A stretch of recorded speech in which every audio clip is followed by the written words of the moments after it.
നമസ്കാരം. കിഷ്കിന്ധകാണ്ഡം എന്ന ചിത്രത്തിൻ്റെ OTT സാറ്റലൈറ്റ് അപ്ഡേഷനാണ് ഇന്നൊരു വീഡിയോ ഭാഗത്ത്. ഓപ്പൺ ചിത്രം എന്നായിരിക്കും OTT റിലീസ് ചെയ്യുക എന്നൊരു അപ്ഡേഷനും കൂടി ഇന്നൊരു വീഡിയോ ഭാഗത്ത് ഉൾപ്പെടുത്തിയിരിക്കുകയാണ്. വീഡിയോയിൽ മുൻപ് വീഡിയോ ലൈക്ക് ചെയ്യുക, ചാനൽ സബ്സ്ക്രൈബ് ചെയ്യുക. ഈ വരുന്ന സെപ്റ്റംബർ മാസം ധാരാളം ചിത്രങ്ങൾ OTT റിലീസ് ചെയ്യുന്നുണ്ട്.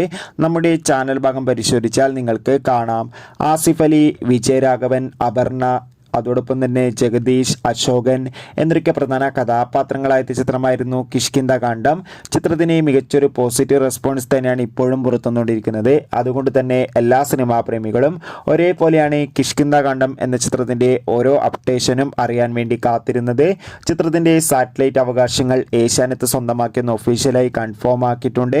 അതോടുകൂടി കിഷ്കിന്ധകാണ്ഡം എന്ന ചിത്രത്തിൻ്റെ OTT അവകാശങ്ങളൊക്കെ ഡിസ്നി പ്ലസ് ഹോട്ട്സ്റ്റാർ എന്ന OTT പ്ലാറ്റ്ഫോമാണ് ചിത്രം ക്രിസ്മസ് സ്പെഷ്യലായി OTT റിലീസ് ചെയ്യുമെന്നാണ് ഇപ്പോൾ റിപ്പോർട്ടുകൾ സൂചിപ്പിക്കുന്നത്. കാത്തിരിക്കാം നമുക്ക് കൂടുതൽ അപ്ഡേഷൻ അറിയാൻ വേണ്ടി.